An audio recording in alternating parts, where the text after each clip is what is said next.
Alisson Fonseca, fala sobre os níveis do TDAH e se a medicação terá que ser usada para sempre. É uma pergunta bem comum, bem recorrente. É, bem recorrente, né? A gente fala desses... A gente vai falar da gravidade dele, né? Então, a gente vai entender se sintomas são leves, moderados ou graves. Em relação à medicação, quem vai fazer essa avaliação? Porque a gente já sabe o quê? Uma série de estudos demonstram que se a pessoa foi diagnosticada com sintomas leves, não necessariamente ela precisará ser medicada, mas só quem vai poder dizer isso para o paciente é o médico. Então, essa avaliação em relação a essa gravidade e a necessidade da medicação, ela é médica, né? Então, o médico vai fazer essa avaliação. A gente já sabe que se os sintomas são leves, a gente vai pensar as alternativas em psicoterapia, vai pensar essa tríade que a gente já falou, então atividade física, alimentação saudável, sono ajustado, etc, etc. E ainda assim, se esses sintomas forem leves e eu comecei a fazer todo esse acompanhamento de maneira adequada e as melhoras não são significativas, vale a pena fazer uma nova avaliação e repensar essa questão médica. A gente sabe também que os psicoestimulantes, eles não podem ser usados por toda a população. Existem algumas questões médicas. Também o médico vai avaliar se o paciente vai poder fazer esse uso ou não, né? Então, isso é bem importante e essa é uma questão específica, né, da área médica, tá? Mas a gente vai entender esses graus aí. Como é que a gente vai entender esses graus? São os prejuízos. Então, quanto de prejuízo, né?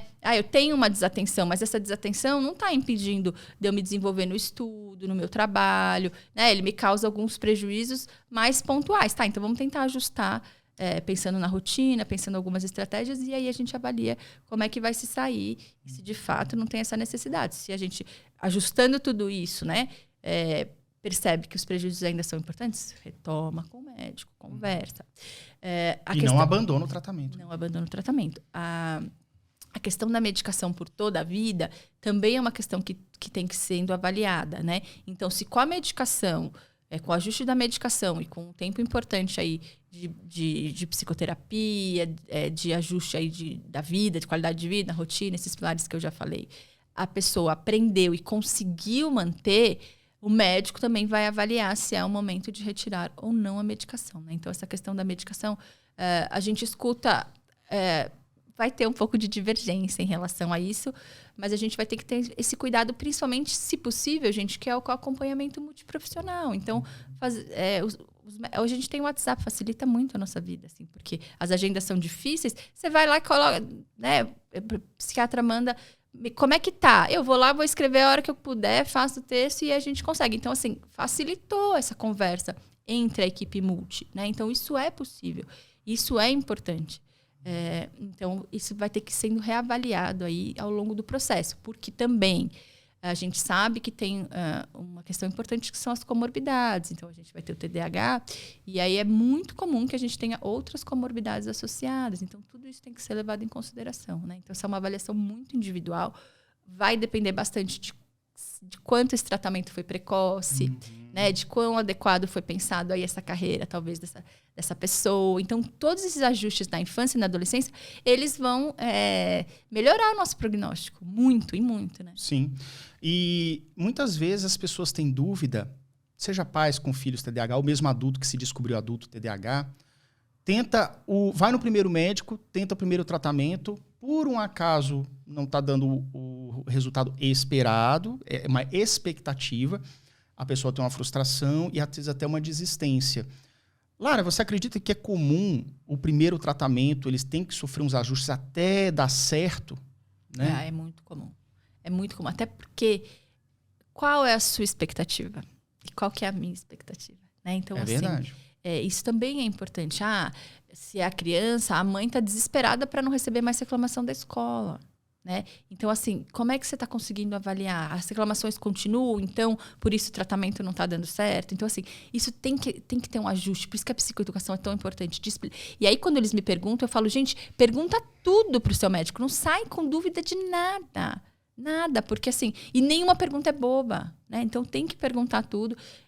E as dúvidas, elas vão acontecer. Então, quanto mais informações para quem está aqui assistindo, provavelmente mais dúvidas essa pessoa vai ter.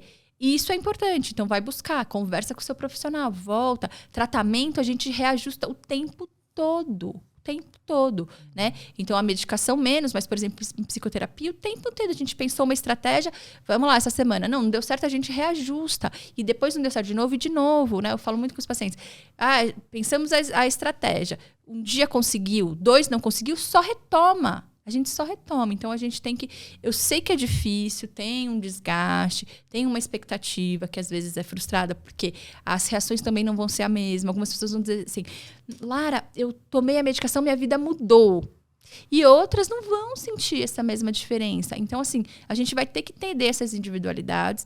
A gente sempre vai fazer essa comparação do paciente. Então, dos seus sintomas de hoje para a semana que vem, de um ano atrás. Eu não vou comparar o meu paciente X com Y, que é isso que as pessoas fazem. Mas ele fez, o outro tomou, e aí já foi. E aí meu vizinho falou. Não, a comparação vai ser sempre individual. Tem Né? que ter essa pegada, esse olhar individualizado mesmo, né? Tem que ter. E aí, importante que você falou, que precisa ter uma clareza, precisa ter o autoconhecimento. Então, eu preciso começar a entender, porque às vezes acontece também, o paciente fala assim, comecei a medicação, não estou sentindo diferença nenhuma. Eu falo, não está sentindo diferença nenhuma? Tá bom, vamos olhar. Então, como é que foi a semana? Vai me falando isso. Aí, ao final da sessão, é que a pessoa percebe quanto teve de mudança, porque ainda não tinha nem clareza, né? Então, o parâmetro, né? Isso, porque eu tenho um funcionamento assim, as coisas começaram a melhorar, não percebi muito bem. Aí, quando eu paro para refletir, identificar, porque aí eu pego lá, mas e assim, não estava assim? Semana passada a dificuldade não era essa e essa? Aí a pessoa vai dizer, nossa... E aí, com o passar do tempo, vai dizer, não. Fica mais claro. Né? Fica mais claro. Então, esse processo aí de autoconhecimento é fundamental, até para eu entender se eu estou tendo melhor ou não. Né? Então, o parâmetro vai ser sempre individual. E falando ainda em tratamento, concluindo esse bloco aqui, muitas pessoas perguntam qual que é o melhor tipo de terapia da psicologia para tratar e intervir o TDAH. E se há diferença da criança para adolescente para adulto, né? É a TCC? Explica um pouco para a gente. Hoje a TCC vem demonstrando melhores evidências para o adulto, né? E ainda para criança e adolescente, a abordagem comportamental. A abordagem comportamental é porque a gente vai falar daquela onda, né? Então, análise do comportamento, e aí vão se desenvolvendo todas as outras teorias que estão envolvidas com a teoria comportamental cognitiva, que daí a gente tem algumas outras linhas, né? Entendi. Mas hoje a gente entende, né, com as informações em ciência, né, mais recentes, que sim tem demonstrado os melhores resultados. Legal.